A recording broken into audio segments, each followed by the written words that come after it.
El día de hoy vamos a hablar con el ingeniero Marco Antonio Erosa, director general de Facturador.com y presidente de la Canieti en Cancún, aquí en el Tech Garage.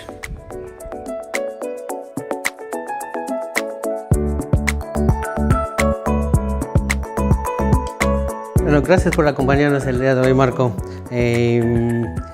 Antes que nada quisiera que nos platiques un poco acerca de ti. Platícanos cómo llegaste a ser director de Facturador.com. Bueno, yo soy de formación de ingeniero del Politécnico y desde hace 15 años empecé con una empresa de desarrollo de software. Esa empresa de desarrollo de software evolucionó con uno de nuestros clientes que nos pidió un software para facturación electrónica hace aproximadamente 8 años, cuando apenas la facturación electrónica iniciaba en nuestro país y no era obligatoria, era en el modelo de CFD, que cada quien podía hacer su propia factura en su empresa. Y entonces uno de nuestros clientes, que es la distribuidora de agua potable en Cancún, nos pidió que hiciéramos un software para facturación electrónica para que ellos puedan emitir sus recibos de agua potable vía factura electrónica. Entonces les hicimos todo ese desarrollo y al terminar todo el desarrollo hecho a la medida, pues lo que vimos fue la oportunidad de negocio que venía en los próximos años, cuando se volviera obligatoria para todas las empresas, y sobre todo en particular vimos un nicho específico que fue el de las empresas micro y pequeñas que no iban a tener la infraestructura ni las áreas tecnológicas como las empresas grandes para poder migrar a estos servicios. Y lo que hicimos fue, con esa experiencia, desarrollar un producto desde cero, específicamente para las micro y las pequeñas empresas, y así es como nace Facturador.com. Ok, interesante. Y hablándonos un poco más de ti ahora sí que como representante de la Canieti en la región, platícanos qué otras cosas estás involucrado, tanto localmente como nacional, ¿no? Aparte de las empresas que yo represento, represento a la Cámara Nacional de la Industria Electrónica, de Telecomunicaciones y Tecnologías de Información, la Canieti, aquí en el estado de Quintana Roo. Lo que nosotros estamos haciendo es promover que empiecen a crecer o que crezcan las empresas tecnológicas en el estado. Traemos varios proyectos. Algunos de ellos son la parte de barrios tecnológicos, también la creación de un parque tecnológico. Ahorita estamos en el Parque Tecnológico de Cancún, que fue una iniciativa de la Canieti y que es como un condominio, el primer parque tecnológico en donde empresas de base tecnológica vienen, se hospedan aquí, rentan un espacio, y desde empresas grandes hasta startup están creciendo y en un mismo ecosistema. Entonces eso es lo que estamos ahorita trabajando. Estamos creando también un proyecto que se llama Cancún Tech City para empezar a fomentar el crecimiento de las empresas tecnológicas y creativas en Cancún, específicamente en la reconversión del primer cuadro de la ciudad en un barrio tecnológico, y obviamente empezar a posicionar a nuestro estado como un estado creativo y tecnológico, usando las bondades que tenemos, la gran calidad de vida, la excelente infraestructura, tener el aeropuerto mejor conectado de México hacia el extranjero, la percepción de seguridad y de calidad de vida, como te comentaba, que se vive aquí en el estado. Entonces todo eso es un gran atractivo para las empresas creativas y las empresas innovadoras, que lo que buscan es tener a su talento o atraer talento, y entonces lo que nos da este ecosistema en Cancún es la base para poder crecer en estos ecosistemas tecnológicos, que son los que se están viendo alrededor del mundo, como en Colombia está Ruta N, como 22 que está en Barcelona, como Impact Hub que está en Dublín. Todos estos son tendencias mundiales que son las que también estamos tratando de traer aquí al estado. Interesante, muy interesante. Se ven muchos cambios en el estado a partir de estos nuevos gobiernos, ¿no?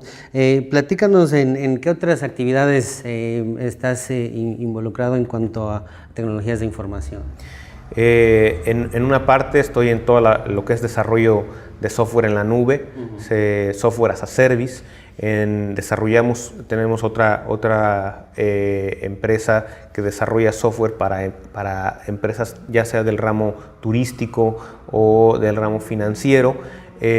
Hacemos software también en la parte médica y como ya en lo personal estoy involucrado en temas de ciberseguridad. Una de las tareas que nosotros vemos como cámara que tiene que ser de las principales áreas en donde tenemos que especializarnos más todos es en el tema de ciberseguridad. En los próximos años que viene esta transformación tan grande, la convergencia tecnológica y la cuarta revolución industrial, que es la que esperamos que llegue en los próximos 5 años, una de las grandes debilidades que vemos es la ciberseguridad.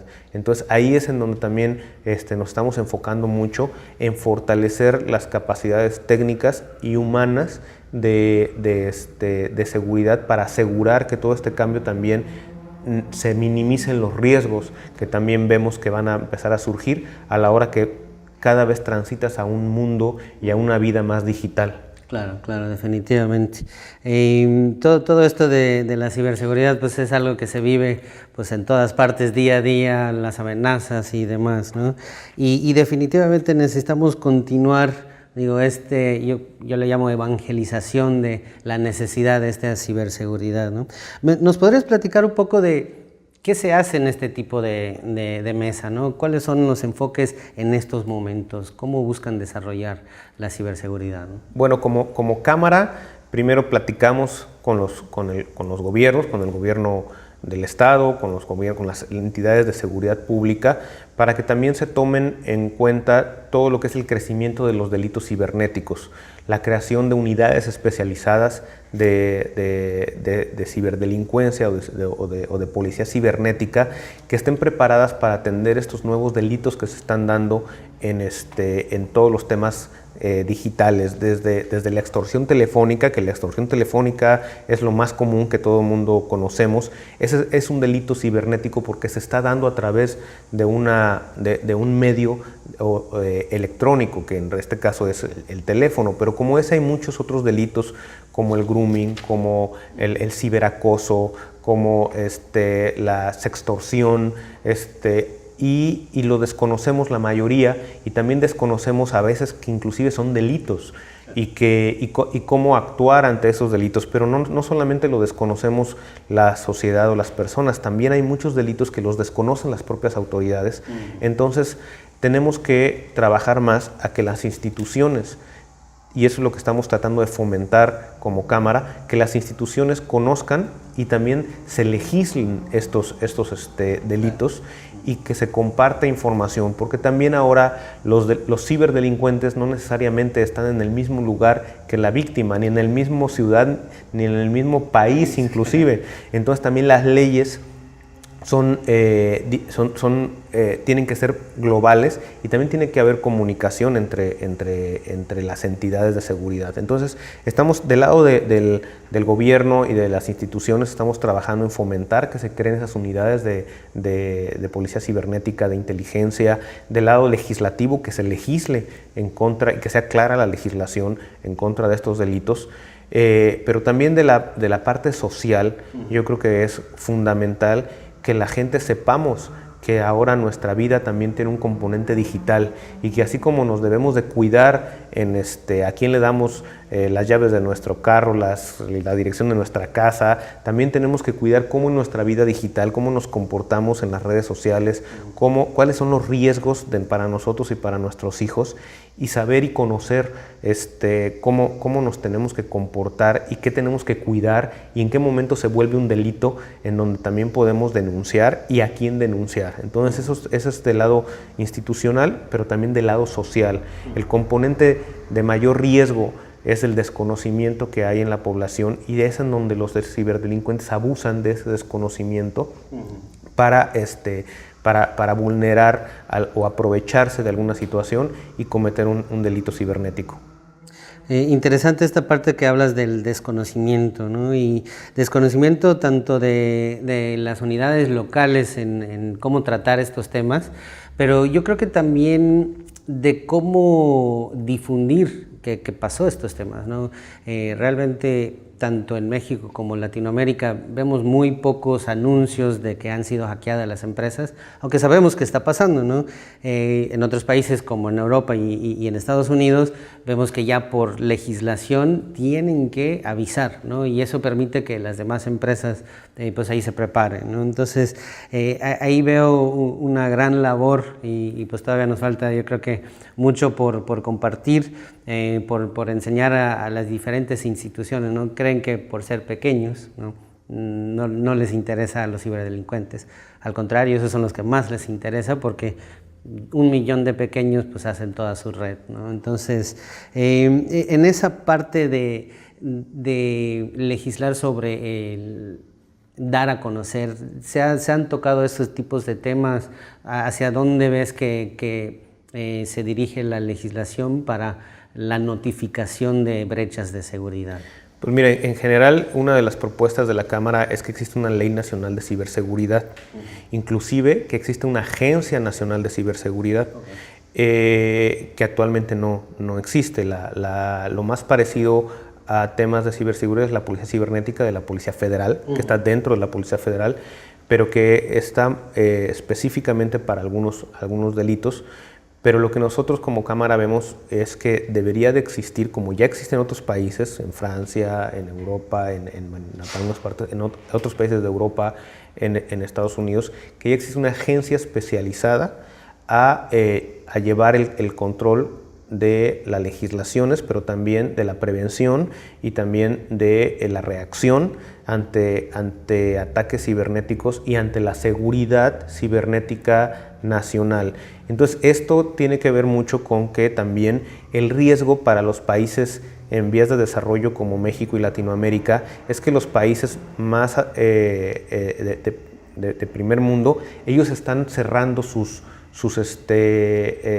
riesgos, okay. Y obviamente los ciberdelincuentes cada vez se les hace más difícil entrar a esos países, pero ven a los países de Latinoamérica o a países menos tecnificados como una potencial cliente para seguir generando sus ciberdelitos. Entonces es importante también que se generen las instituciones y las legislaciones adecuadas para prever todo eso, porque es todo un proceso que se tiene que considerar en esta nueva economía mundial y en esta nueva economía digital. Entonces, si no cuidamos ahora, tenemos que cuidar la economía digital como antes se cuidaba, como se cuida el petróleo, la energía, las telecomunicaciones. Bueno, pues ahora también, porque básicamente la economía de un país actualmente funciona a través de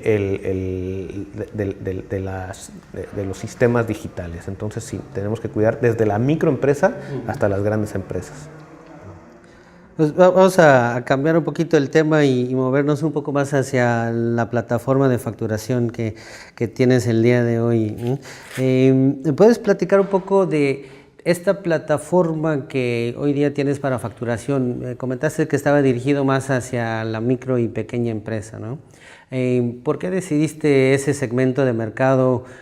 ¿Por qué está ahí el enfoque de facturador.com? Bueno, en su momento, cuando nosotros entramos al mercado de facturación electrónica, ya muchas empresas grandes ya tenían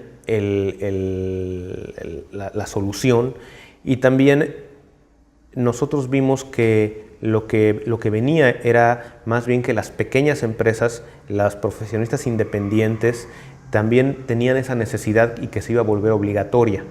Entonces nosotros decidimos hacer un producto que le ayudara a la micro y a la pequeña para poder cumplir con esos requerimientos que iban a venir del SAT a las empresas, a todas las empresas, y ese nicho fue el que se nos hizo más noble para empezar a construir, y con el que además podemos llegar a la mayor cantidad de empresas a nivel nacional.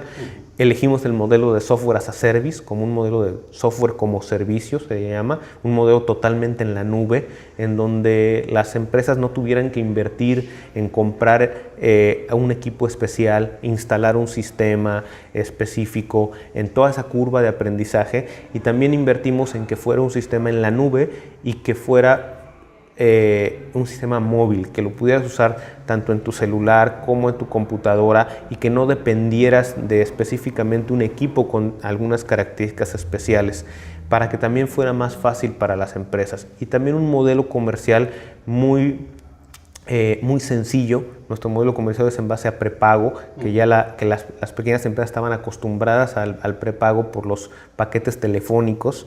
Entonces era también lo que vimos es que las empresas no querían las empresas pequeñas no querían hacer grandes inversiones ni tampoco querían entrar en planes de renta mensual que los limitaran a casarse con un proveedor. Entonces nosotros sacamos un modelo de prepago en donde compran una cantidad desde muy pequeña de transacciones o de facturas, que básicamente va desde 50 facturas por alrededor de 300 pesos, y con eso podían resolver su necesidad, y eso fue lo que nos impulsó como producto en todo el país. Y platíqueme un poco de las cosas que no han funcionado para este sector, ¿no?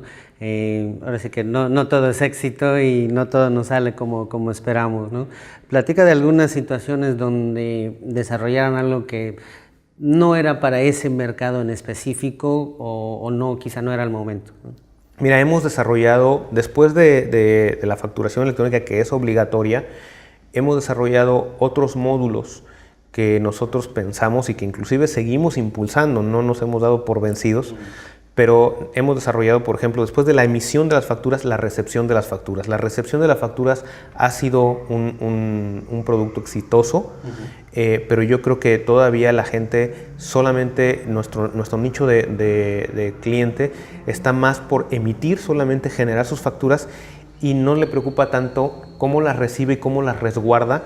Entonces ahí tenemos una oportunidad para penetrar más en la recepción, y sobre todo desarrollamos una interfaz para descargar las facturas desde el SAT y que tú tengas claro cuántas facturas tiene la autoridad, tanto emitidas como recibidas. Entonces estamos trabajando en eso. También desarrollamos otros módulos como la nómina, la contabilidad electrónica, bancos, repositorios de información, y todos esos hemos visto que en nuestro nicho de mercado le ha costado trabajo irlos adaptando a sus procesos. Como que tengo la contabilidad ahí, pero como estoy acostumbrado a que mi contador se la lleve por otro lado, claro, no, ellos lo hacen, ¿no? Entonces pues se lo doy a mi contador y yo ya no sé ni en dónde el contador lo tiene, ni qué sistema usa, y eso también a nosotros hemos visto que le genera después a la microempresa o a la empresa pequeña, cuando cambian de contador o cuando tienen algún inconveniente, la información no es de ellos. La información la tiene el contador en su sistema, pero no la tiene la empresa, que es lo más importante, que tú como responsable de contribuyente ante la autoridad, tú debes de ser dueño de tu información. Entonces también estamos impulsando, que ha sido más lento de lo que nosotros esperábamos, que también el emprendedor y el pequeño empresario se dé cuenta que no solamente es facturar, tiene que cuidar todo el proceso hasta la contabilidad. Entonces en ese proceso estamos ahorita. Interesante. Y hablaste un poco de la aplicación de Software as a Service y también la aplicación móvil. ¿Qué otras maneras ves que estos usuarios consumen o qué otras necesidades tienen estos usuarios para generar su facturación? Bueno, ya usuarios un poco más evolucionados, la necesidad es que te conectes con su propio sistema administrativo, lo que le llaman los ERPs o los puntos de venta. Entonces ahí tenemos también todo un paquete de conectores en donde nosotros nos conectamos directamente a sus servidores y nos mandan la información, y eso nosotros lo transformamos en facturas con los requisitos de ley. Otra de las cosas que tenemos es el autofacturador, que es muy usado, por ejemplo, en estaciones de servicio de gasolina o en restaurantes o en lugares en donde compras algo, te llevas el ticket y no tienes el tiempo para ponerte a generar la factura en ese momento, pero con ese ticket tú te metes a una plataforma en internet y te generas tu factura tú mismo. O sea, eso le llamamos autofacturación. Claro. También son soluciones a la medida que vamos haciendo ya para clientes que son ya más medianos y que tienen necesidades muy específicas. Tenemos todo un área de desarrollo que está atendiendo a ese segmento de clientes que ya tienen necesidades de adecuaciones muy puntuales. Hablamos un poquito de cómo inició la plataforma de facturador, ¿no? A través de este cliente, vamos a llamarla Enterprise, ¿no? Y de ahí pues se hizo una plataforma de cero para este sector de micro y pequeña empresa. ¿Me puedes platicar un poco de la evolución de esa plataforma desde cero? ¿Qué funcionalidad, hacia dónde se iban en esos años iniciales y, vamos a decir, en los últimos años, qué es lo que han desarrollado más para esa plataforma, ¿no? Pues la evolución ha sido total, inclusive yo te podría decir que la aplicación que tenemos actualmente es como la tercera o cuarta versión. La primera versión prácticamente ya ni existe, estaba en una tecnología que ya ahorita no se usa y varias veces que reescribimos completamente la aplicación por muchos motivos, por los cambios tecnológicos, tanto en codificación, pero también con las tendencias tecnológicas que eso significa. Por ejemplo, nosotros empezamos con servidores propios en donde hospedábamos nuestra aplicación y nosotros administrábamos nuestro propio servidor y era de forma tradicional el manejo de esa aplicación. Ahorita hemos ido migrando después de eso a convertirlo en un servidor virtual en la nube y que fuera igualito, y ahorita ya es una aplicación totalmente cloud en donde trabaja en la nube de una forma completa. Entonces eso ha sido un cambio tecnológico que nos ha ido forzando y también nos lo ha ido forzando la cantidad de usuarios que tenemos, la disponibilidad que les tenemos que dar a los usuarios. Y otra de las cosas que también ha generado muchos cambios ha sido la evolución de la factura electrónica desde el SAT. O sea, todos los cambios que han existido de versiones y de adecuaciones en los complementos, en los formatos del XML, hasta ahorita que hemos llegado a la última versión, la 3.3 de factura electrónica. Entonces, cada vez que suceden esos cambios, obviamente tenemos que rehacer una serie de modificaciones, y así es como ha ido evolucionando. Y en el camino también le hemos ido agregando funcionalidades adicionales, por ejemplo, de reportes, de control de pagos, de seguimiento, de búsquedas, de facilidad para subir tus proveedores, para bajar a tus clientes, para que te dé avisos. Entonces también ha ido creciendo como una suite administrativa alrededor de la factura electrónica, toda una suite que te permite administrar tu negocio. Totalmente, ahí ya tienes todos los clientes y todo, y para el micro, pues bueno, se convierte como su CRM, ¿no? Así es. Okay.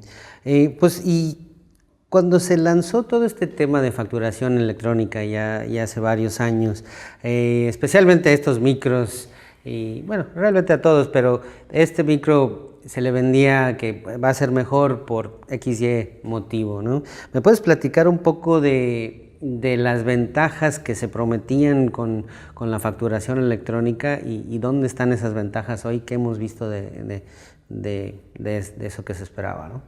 Sí, como no, mira, en el 2014 que se vuelve obligatoria la factura electrónica, prácticamente ya ahorita cumplimos 4 años de que es obligatoria para todos la factura electrónica. Inicialmente lo que vimos es una gran resistencia sobre todo las pequeñas empresas, a migrar a este modelo, porque estábamos muy acostumbrados a hacerla en papel, a que era forzoso tener una computadora, un dispositivo electrónico ahora para llevar la facturación electrónica. Muchos negocios ni siquiera computadora tenían, ni internet tenían. Entonces eso obviamente fue un inconveniente o un argumento que las empresas esgrimían de por qué les iba a costar mucho más la factura electrónica que la factura en papel. Lo que es cierto es que te sale mucho más barato. Ahorita, después de 4 años, nadie se imagina hacer una factura en papel, tener que llevar la revisión, que alguien te diga que está mal y regresarte con tu factura a tu oficina, volverla a hacer en una máquina de escribir o a mano, volverla a llevar a revisión o mandarla por paquetería a un cliente o a un proveedor que esté en otro lugar geográfico.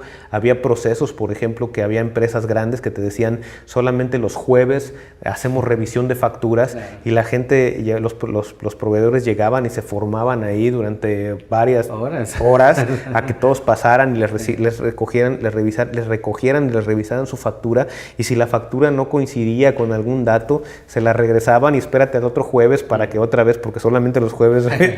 Entonces, eso era el costo. O sea, el costo no estaba en el papel.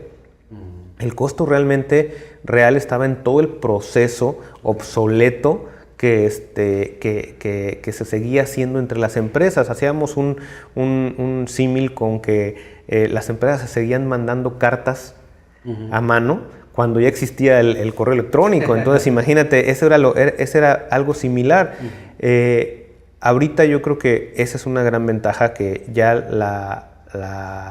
el gran beneficio es la reducción de costos, no solamente en el costo de hacer la factura, sino todo el costo administrativo que significa toda la gestión de la factura, la cobranza, el registro contable, la seguridad de tenerlas almacenadas en un lugar, pero todo lo que después se desprende de ahí, la información que puedes usar, y que es una de las cosas que nosotros estamos dando también a nuestros clientes, que se genere una serie de servicios adicionales a raíz de esa factura. Entonces yo creo que los beneficios esperados se han superado con creces para las empresas, para el país, para las industrias, con la adopción de la factura electrónica.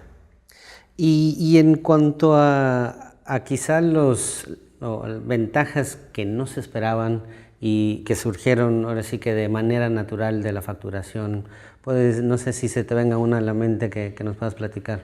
Pues mira, como país, que yo creo que sí lo esperaban, pero rebasó. Yo creo que la expectativa fue que se incrementó obviamente la cantidad de recaudación que México y el gobierno logró. Se rompieron récords históricos en recaudación de impuestos. Es una herramienta de fiscalización, es verdad, o sea, y de formalización de muchas empresas. Entonces, muchas empresas se tuvieron que formalizar y por lo tanto pagar adecuadamente los impuestos. Entonces, una reducción de la evasión, una formalización, y eso incrementó los ingresos del gobierno de una manera que eso permitió que México brincara una brecha tan importante como la reducción de los ingresos petroleros cuando se dieron. Claro. O sea, prácticamente la factura electrónica, a lo mejor no muchos lo ven así o lo saben, pero salvó la economía de México. Claro. México fue de los países de Latinoamérica menos afectados cuando las crisis petroleras o las crisis más fuertes, y cuando lo comparamos con otros países de Latinoamérica. Entonces, eso es lo que yo te pudiera decir a nivel país. Prácticamente la factura electrónica redujo esa crisis, redujo ese impacto que sí hubo en muchas otras partes. Como empresas, por supuesto que ha habido muchas otras beneficios que a lo mejor no es que no se esperaran, pero a lo mejor no se veían tan claros, como la optimización de los procesos. Te obligó, ese sí también es una cosa que yo veo muy importante, nos obligó a muchas empresas a acercarse a la tecnología. Okay. Lo que generó la factura electrónica es que muchos negocios tuvieran una tableta, tuvieran internet, tuvieran una computadora, y entonces no solamente la empresa tuvo o el empresario tuvo que comprar un equipo, sino tuvo que aprender a usar. Entonces yo también diría que la factura electrónica contribuyó a reducir la brecha tecnológica que existía o que sigue existiendo una gran brecha tecnológica y una oportunidad de cultura tecnológica, pero la factura electrónica fue un detonante, por lo menos en las industrias, y en las micro y pequeñas empresas, a que los emprendedores, los empresarios entraran a pensar que ahora en su negocio también estaban internet, también estaban una computadora y tenían que aprender algo básico de tecnología. Entonces ese fue un efecto que yo te diría que no se puede medir palpablemente o no se ve, pero ha transformado también a nuestro país y ha transformado a muchas empresas, porque esas empresas que antes no habían considerado tener una computadora, y que lo tuvieron que hacer por llevar su factura electrónica, bueno, pues ahora ya a lo mejor ya están aprendiendo otra cosa en la computadora, ahora ya se dieron cuenta de que existen los videos y que existen los software y que existen otras cosas, y eso yo quiero pensar que también ayudó mucho a las empresas a mejorar sus negocios o a hacer nuevos negocios. Claro, claro. Eso yo creo que es algo muy importante que dices. Se va uniendo más gente a Internet para poder contar con estos servicios de facturación, ¿no? Y hablando sobre los temas de facturación, ¿no? Facturador.com es un proveedor autorizado de facturación electrónica en México. Platícanos un poco de cómo funciona en México esta facturación electrónica. Ok. El modelo mexicano es el modelo insignia de factura electrónica, es el modelo más exitoso en el mundo y es gracias a algunos factores específicos que hizo bien el gobierno. Uno es que permitió que terceros proveedores tecnológicos pudieran ofrecer la facturación electrónica y no ser directamente el gobierno. Pero eso, aunque inicialmente lo hizo con el modelo de CFD, que era que cualquiera podía hacerlo, después lo regresó en ese camino y dijo, no cualquiera lo puede hacer. Voy a certificar a ciertos proveedores para que sean específicamente ellos los que con criterios muy estrictos de tecnológicos, de procesos, de garantías, fianzas económicas, puedan ser los proveedores y que ellos sean los que den el servicio a terceros y también le den la información al gobierno. Eso fue clave porque lo que hizo el gobierno fue abrir la posibilidad a que cualquier empresa que cumpliera con estos estrictos procedimientos pudiera ser un proveedor. Pero también le abrió la posibilidad a crear todo un mercado en donde las empresas pudieran recurrir a estos proveedores y pudieran hacer las adecuaciones o las customizaciones o las específicas para cada uno de los nichos de negocio, porque entonces el gobierno nunca se iba a dar abasto en atender a la industria de la construcción, a la industria educativa, a la turística, a la de manufactura, con necesidades totalmente diferentes, pero lo que sí es que muchos de estos proveedores se especializaron en nichos, en industrias, en tamaños y pudieron hacerlo. Otra de las cosas que fue un gran diferenciador es que el gobierno puso reglas muy claras de cómo tenía que ser la factura electrónica. Aunque ha ido evolucionando, pero también siempre se ha conservado como una línea específica de cómo tiene que ser el documento y qué cuidados tienes que tener tanto en el envío, en la recepción, en los contenidos de ese documento. Entonces eso también ha hecho que el modelo mexicano sea exitoso. Y una vez que hizo esto y que preparó y que certificó a estos proveedores como nosotros, que somos un proveedor autorizado, dio un tiempo para que después se volviera obligatorio. En el momento en el que ya tuvo la cantidad de proveedores suficientes y la experiencia de comunicación con estos proveedores y que certificó a que ellos estaban listos para poder ofrecerlo al mercado y que dio un tiempo, lo volvió obligatorio. Ese también fue el gran éxito de la factura electrónica. Mientras no se haga obligatoria la factura electrónica a todos los niveles, a todas las industrias, desde el más chiquito hasta el más grande, con un modelo único, es muy difícil que sea exitoso a nivel nacional. Entonces fue de las cosas que hizo. Entonces ese es el modelo. Como PAC, ¿qué es lo que somos? Bueno, pues nos da a nosotros el gobierno una responsabilidad, somos como un ente, como una concesión, nos concesiona la posibilidad de nosotros certificar esas facturas. Aquí en México le llamamos timbrado, que es que recibimos el documento del cliente final, nosotros lo revisamos con las reglas que nos da el SAT y si está bien hecho la estructura, entonces nosotros lo sellamos digitalmente, le ponemos una firma digital con una firma que nos da el SAT previa a la autorización y una vez que lo firmamos y que ya está procesado bien, se lo mandamos al gobierno. Pero entonces el gobierno tiene de cara a 70 y tantos proveedores y no ve a 5 millones de contribuyentes o a 20 millones de contribuyentes. Entonces el gobierno solamente ve a esos 70 u 80 proveedores y con ellos se comunica y con ellos siempre está trabajando, que en este caso somos los proveedores autorizados.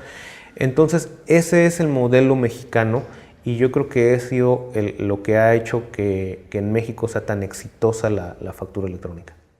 O sea, comentaste ya hay 70, ya casi cerca de 80 proveedores ya de facturación electrónica aquí en México. ¿Crees que sigue todo, para los nuevos que están entrando, sigue siendo un negocio? ¿Hay todavía oportunidades para estos nuevos que estarían buscando certificarse? ¿O cómo está ahora el mercado de la facturación? Yo creo que sí hay oportunidades, pero obviamente ya son oportunidades de nicho. Y sobre todo también oportunidades de nuevos documentos que se están creando y de nuevas líneas de negocio para esos documentos. En México nosotros lo conocemos como factura electrónica, pero en realidad no es solamente la factura, se le llama CFDI o comprobante fiscal digital y en México ya se usa cualquier documento en donde existe una transacción económica o debe de estar amparada por un comprobante fiscal digital. Entonces ya evolucionó a que facturas, notas de crédito, recibos de honorarios, recibos de nómina, cartas porte, recibos de donativos, cuando tú compras una casa también tiene que haber un CFDI, cuando haces una importación, ahorita también viene otro complemento que es el complemento de pagos, que también es cuando tú no te pagan esa factura en el momento y te la pagan en varios pagos. Por cada uno de esos pagos vas a tener que hacer un comprobante que también es un CFDI.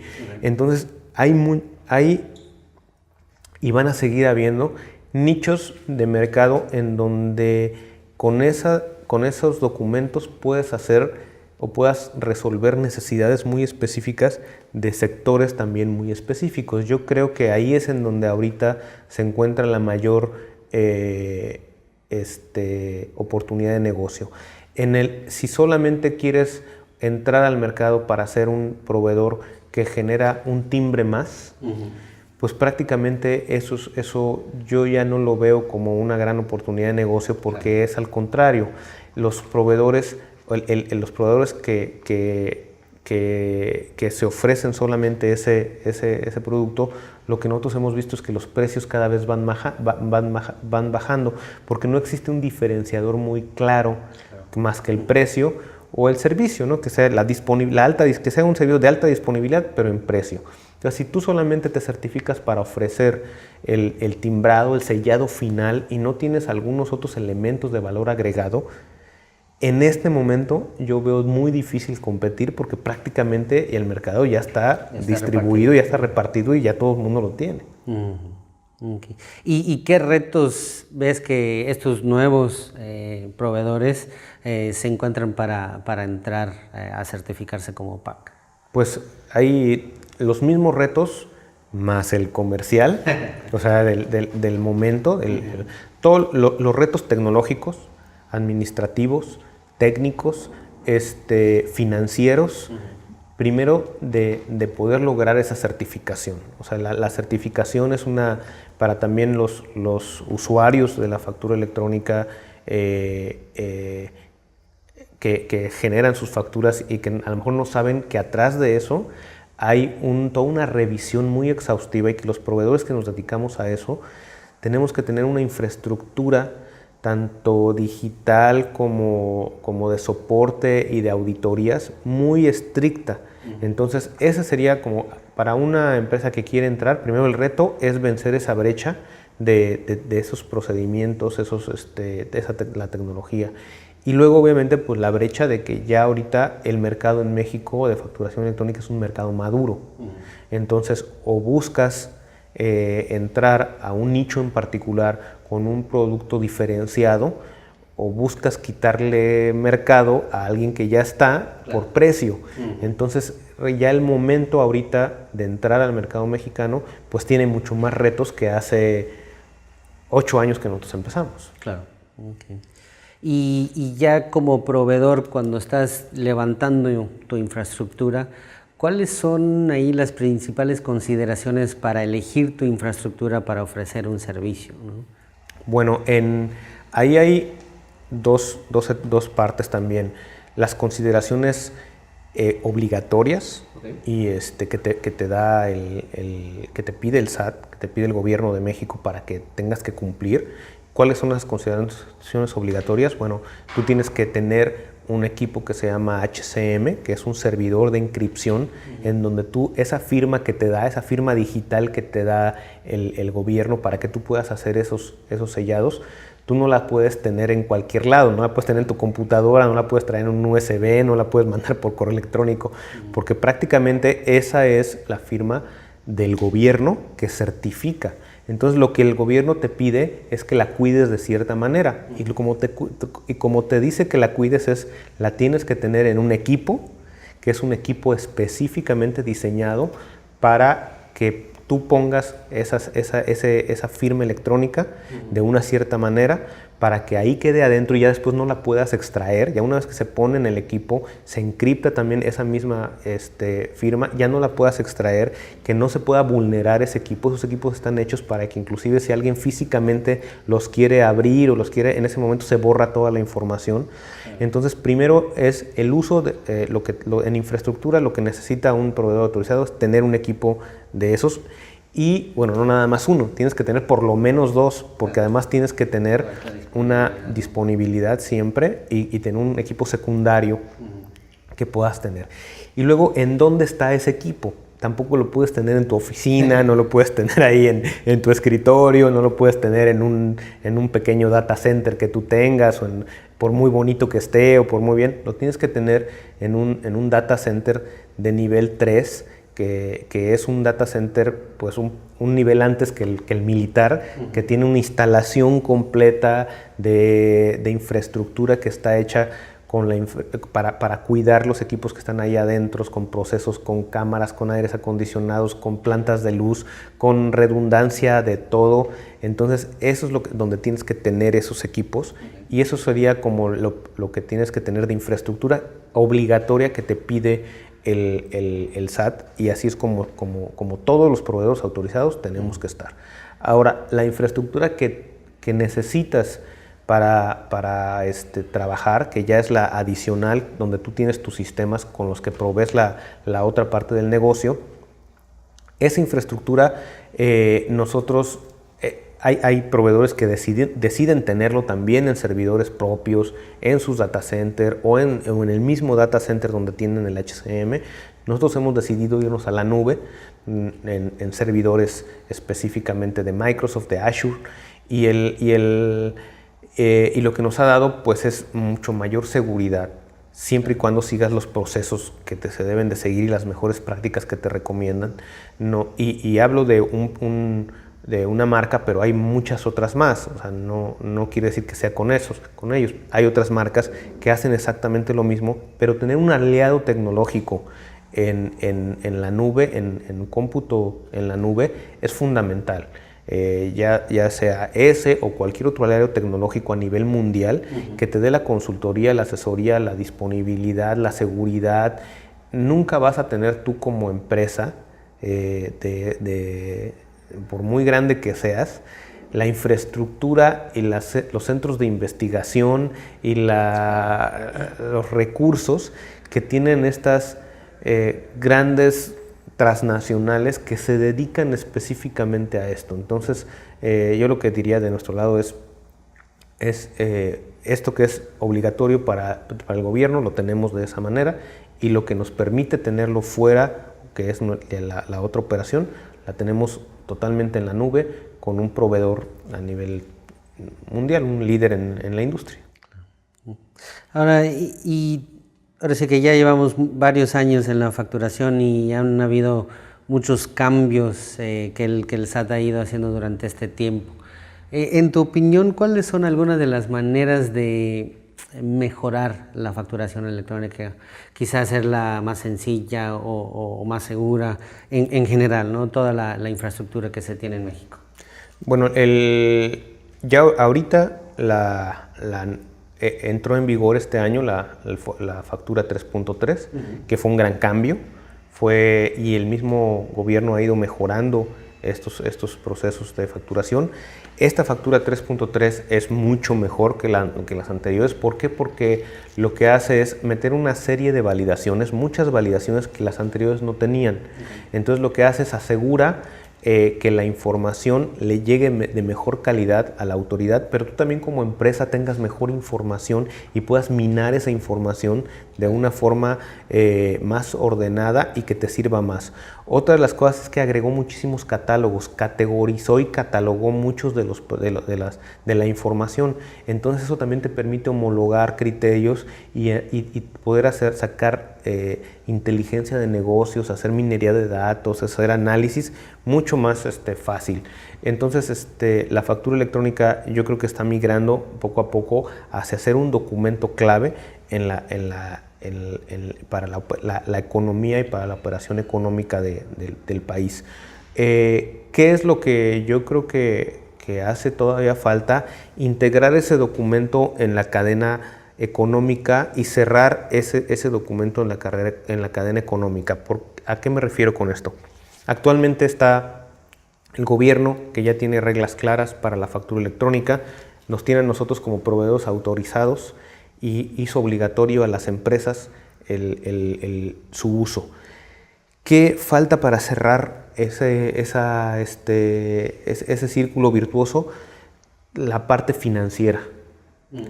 En el momento en el que también la parte financiera pueda entrar en este modelo de una forma más transparente y tecnológicamente más fácil, lo que va a empezar a suceder es que la factura electrónica ya se vuelve un documento que va a transitar en todo el proceso, desde la generación, pero después falta el pago.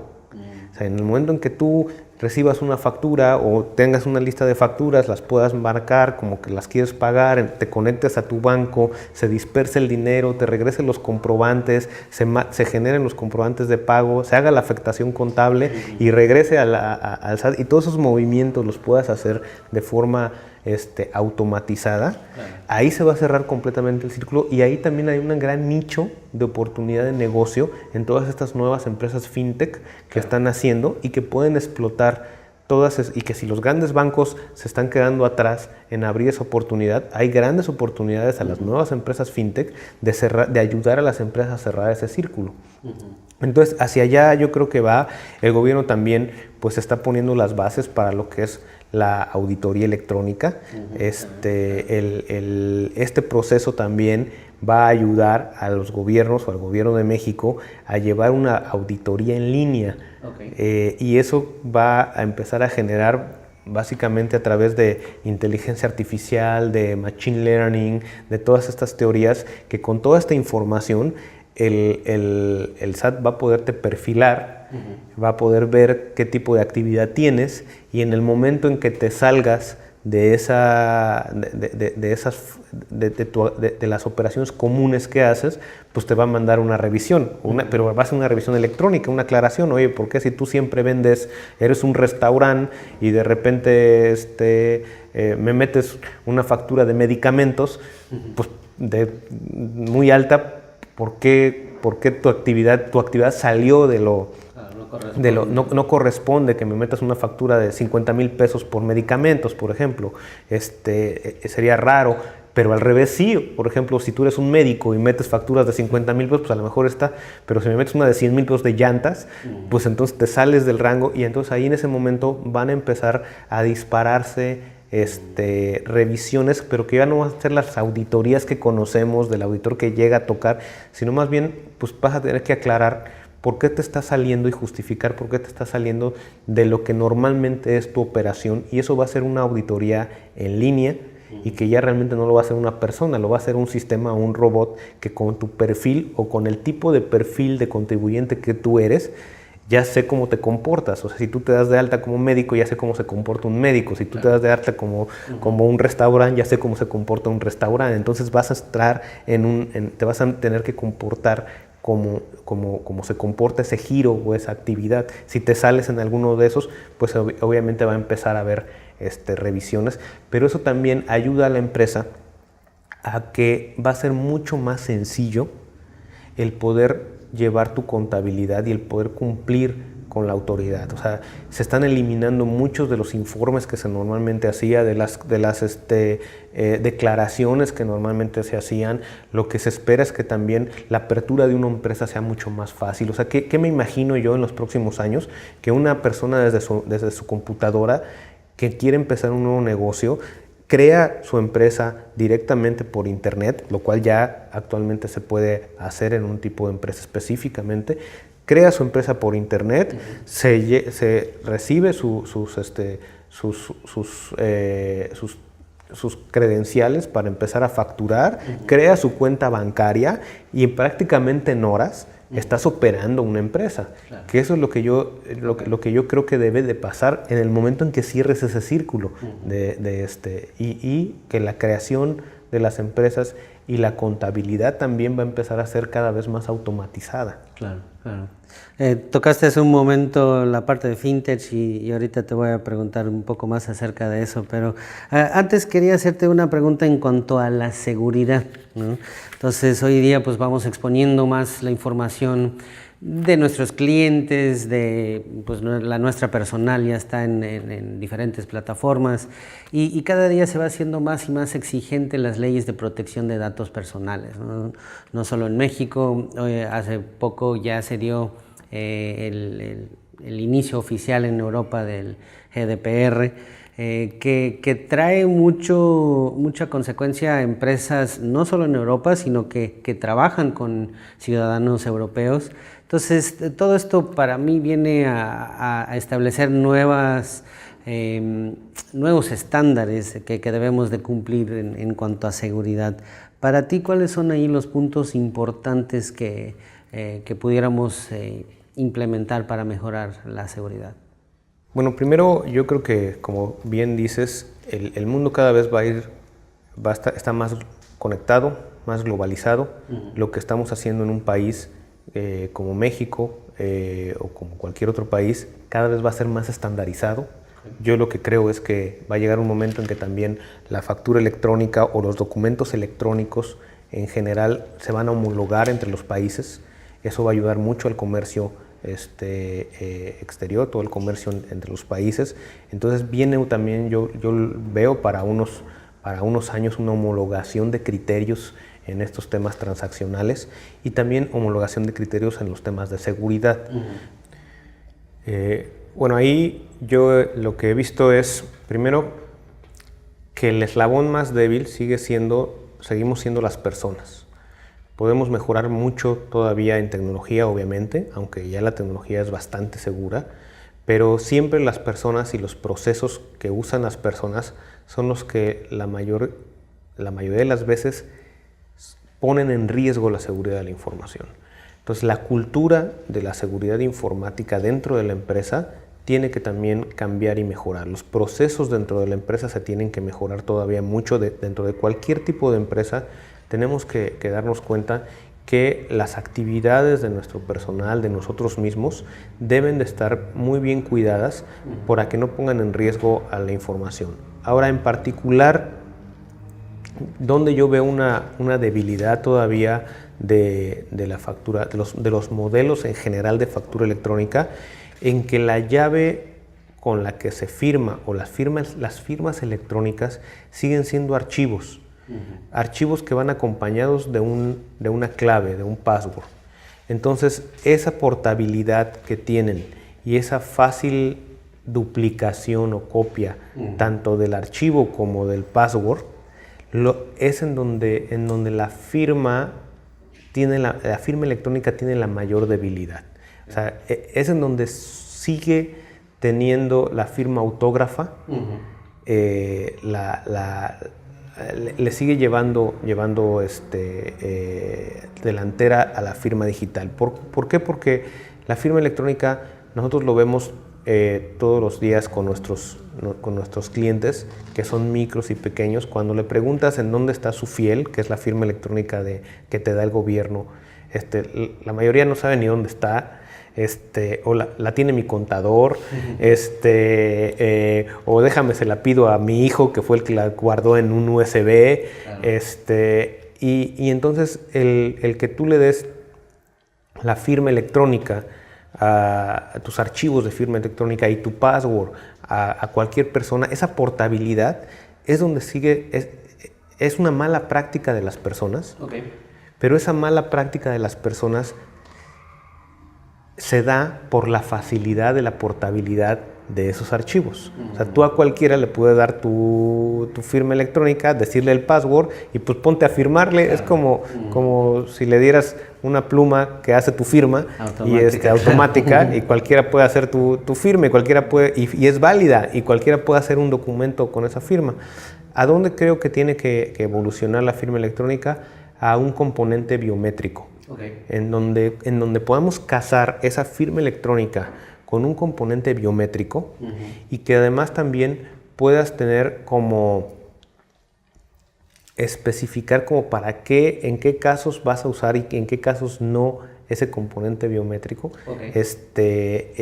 Le podría dar mucho más validez. Eso te obligaría a que realmente cotejar que esa firma no te pueden decir, es que eso lo firmó mi contador porque yo le había dado los archivos y le di mi password, o me robaron mi USB y en el mismo USB había puesto yo ahí la contraseña para que no se me olvidara. Sí, claro. ¿No? Entonces, eso yo sé que las grandes empresas tienen protocolos y tienen todo, pero volviendo a cuando masificas estas tecnologías, okay, esos procedimientos no llegan a las micro y las pequeñas. Entonces lo que tienen las micro y las pequeñas es que van a la oficina del gobierno, les dan en su USB su firma electrónica, lo apuntan en un papelito su password y después se lo dan al contador para que les haga todo, porque ni siquiera... Entonces, en el momento en que eso lo cruces con un elemento biométrico y que además cada vez más los dispositivos tienen esa tendencia, cada vez más los dispositivos móviles traen un lector de huella digital, traen un lector de reconocimiento facial, traen algún elemento de verificación biométrica. En ese momento vas a poder tener la seguridad de que el documento que se firmó con esa firma electrónica fue firmado por esa persona. Claro. Ahí yo creo que todo ese tema de la llave con la que firma un contribuyente todavía hay mucho por desarrollar, ¿no? Como bien dices, todavía no entienden que esa es su llave, eso es su identidad. Como bien dices, la pluma que hace tu firma automáticamente, ¿no?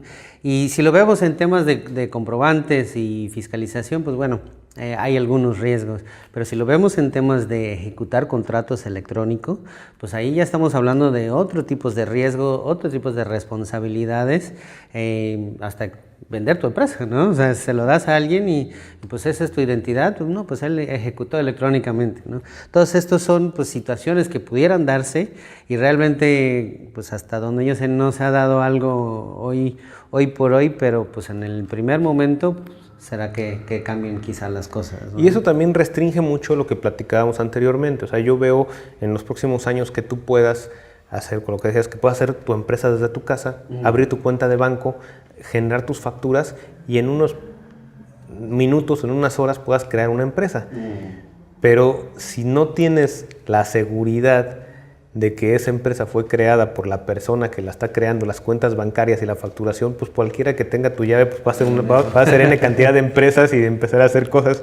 Entonces ahí es en donde los riesgos todavía tenemos que avanzar más en esa identificación de esa identidad digital de la persona. Claro. Y viendo esa parte de la identidad de la persona, ¿no? Si fueras a reescribir toda tu plataforma hoy día, otra vez desde cero, esta parte, ¿cómo amarrarías esa parte de la digitalización del ciudadano o qué otras funcionalidades crees que te darían una ventaja hoy día en el mercado? Bueno, primero, siempre pensando en el usuario final, en la experiencia del usuario. Yo creo que también luego como ingenieros pensamos mucho en la parte técnica, cómo está atrás, cómo va a funcionar, y eso está muy bien. Pero si yo empezara yo empecé como ingeniero y como técnico de la parte tecnológica y fui avanzando hacia la parte de la experiencia del usuario. Y eso nos dio un muy buen producto tecnológico, pero a lo mejor un producto hacia la vista del cliente no tan amigable, no tan usable, no tan intuitivo. Okay.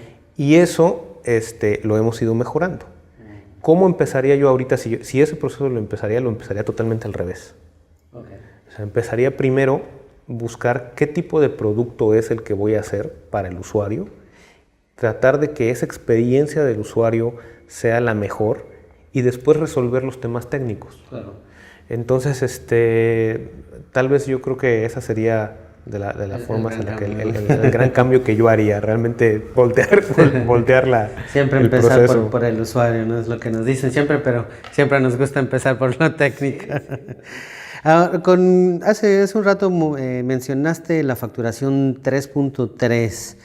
Platícanos un poco de qué cambios trae, por qué es importante y hacia dónde crees que nos va a llevar esta nueva facturación 3.3. Bueno, la facturación 3.3 es el mayor cambio que ha existido en el modelo de facturación en México desde que se hizo obligatoria. O sea, en 4 años es un cambio muy grande.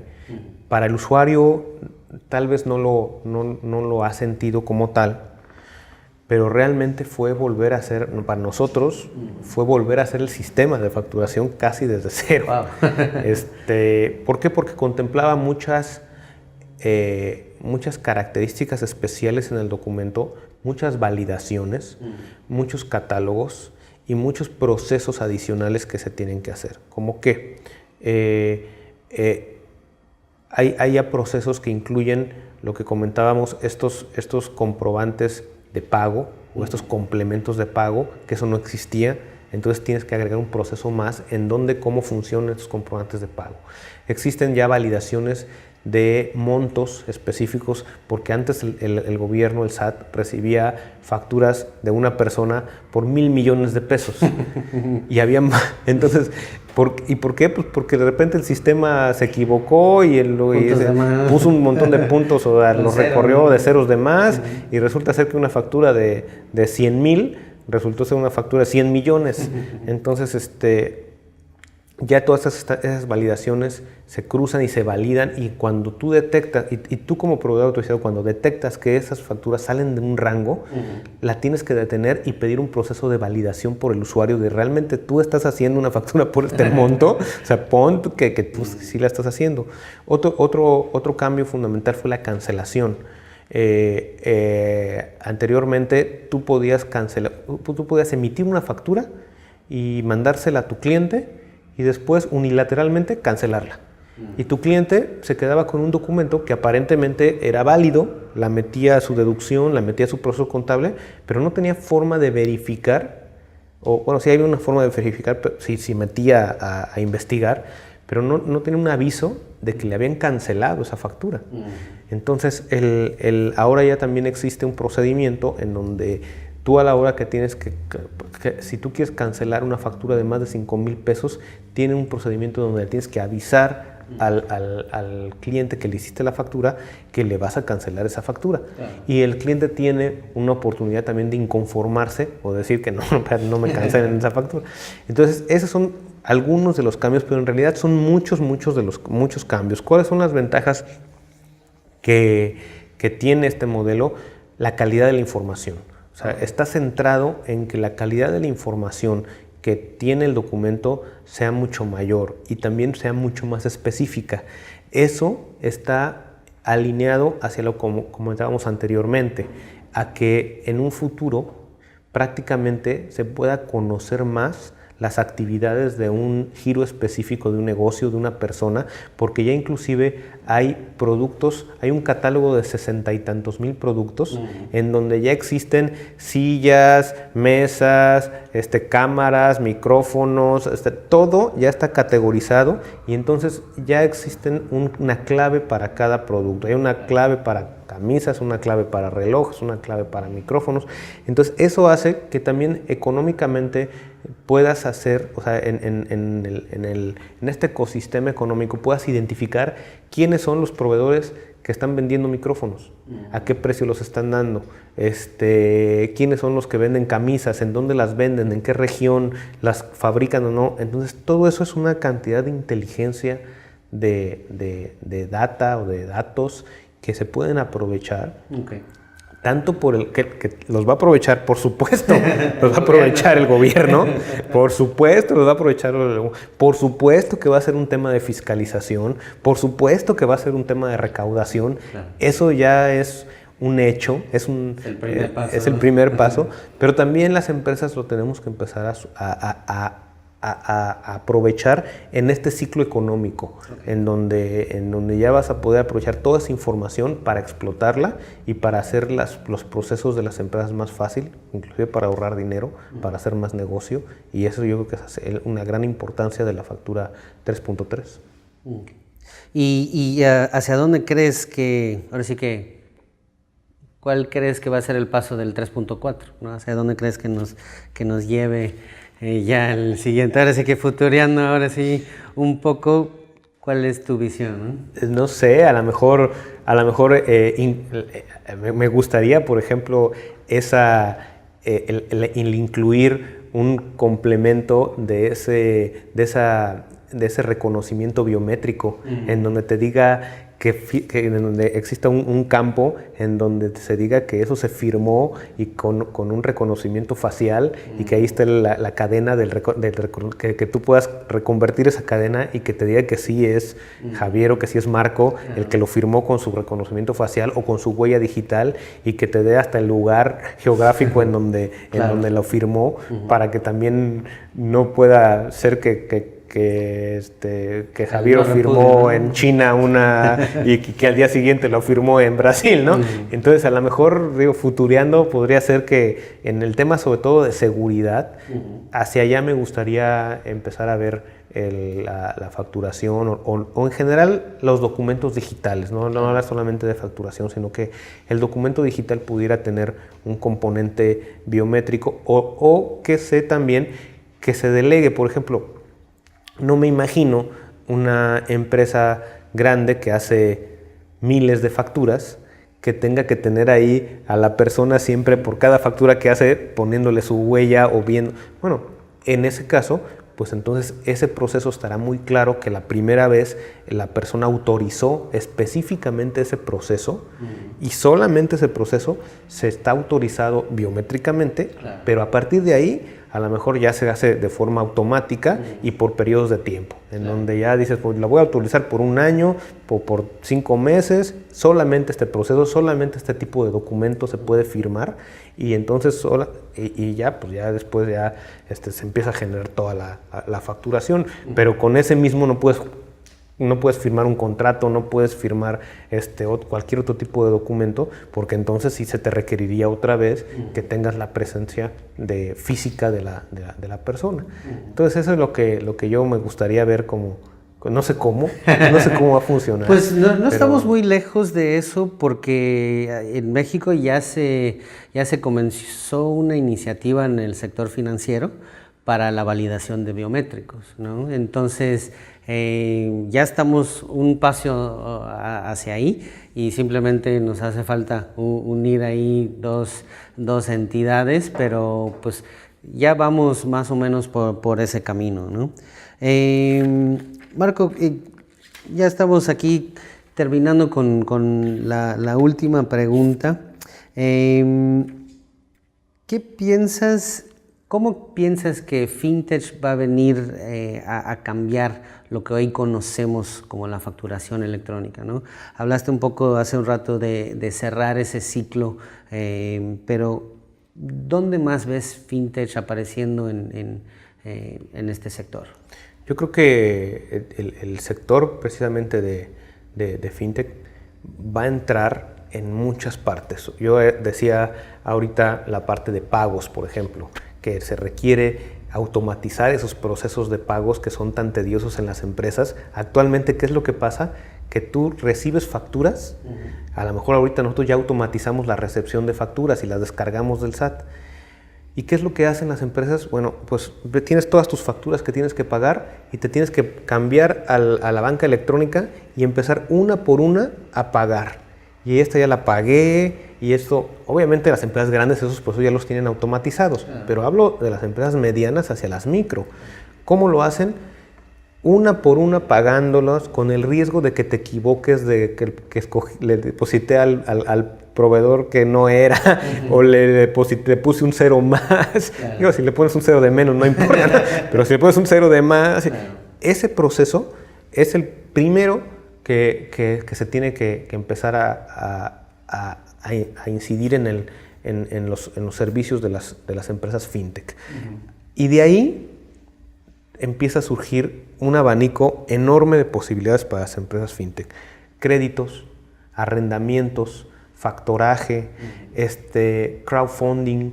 O sea, imagínate al rato que una empresa en base a su facturación necesite un crédito y publique que necesita 200,000 pesos para comprar inventario para un nuevo contrato que tiene y de repente se abra a un crowdfunding y tú le puedas, conforme al historial de su facturación, te da inclusive una calificación, oye, pues claro. Y paga un interés del 12% y tiene una gran calificación porque en su historia se ha comportado muy bien, y pues tú le puedas invertir 500 pesos y otros 200, otros 300, se juntan sus dos.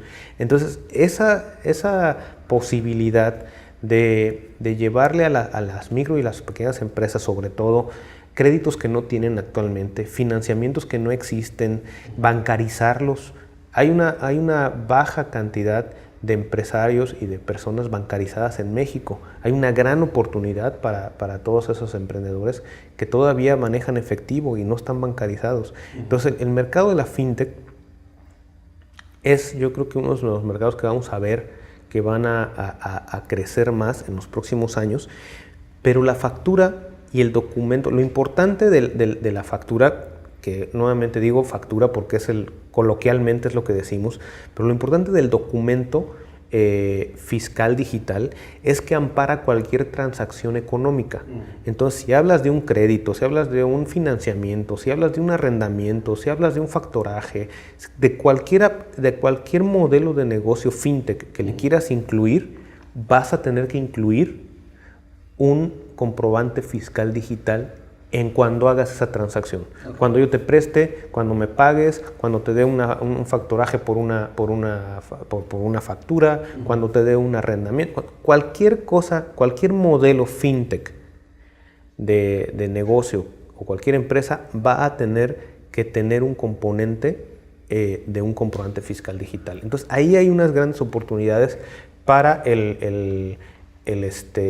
para todo lo que es FinTech. Pero yéndonos hacia otros mercados, también hay grandes oportunidades en otras industrias. La industria médica, o sea, la expertise que tenemos sobre la factura electrónica se puede llevar a otros documentos que no necesariamente son los documentos económicos. Claro. Una receta electrónica, un expediente clínico electrónico, que ya actualmente y que sea una estandarizada, eso también se puede ya migrar hacia estos tipos. Tecnología como blockchain, que empieza también a entrar hacia estos procesos de facturación electrónica y de documentos electrónicos en general, documentos de todo tipo, tanto los económicos como los médicos, como otros que te puedas empezar a imaginar. Yo creo que también hacia allá es lo que nos va a ir llevando todos estos procesos, y que sean procesos también globales. O sea, yo me imagino en unos años tener mi expediente clínico electrónico con todas mis recetas electrónicas que he recibido de todos mis médicos en un repositorio único que esté estandarizado con catálogos de medicamentos únicos, así como tenemos ahorita catálogos de productos, pues al rato catálogos de medicamentos, médicos certificados, que yo me pueda mover de país y que pueda seguir todo mi historial médico en una sola plataforma. O sea, eso también es lo que yo veo como que tiene que ir entrando hacia otros nichos de mercado que no necesariamente son la parte de los documentos electrónicos económicos, claro, que es lo que ampara la facturación electrónica.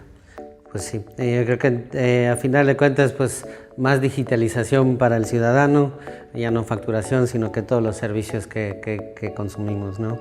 Y hacia ahí va la evolución y pues bueno, ahora sí que será interesante ver qué vamos a presenciar en los siguientes años en cuanto a estos servicios digitalizados, ¿no? Entonces, pues Marco, agradezco mucho el tiempo y el espacio, pues por invitarnos aquí a tu oficina y pues ahora sí que para todo el público igual te agradecemos los consejos. No, pues bienvenidos al Parque Tecnológico de Cancún y aquí estamos a tus órdenes. Muchas gracias. Gracias a ti.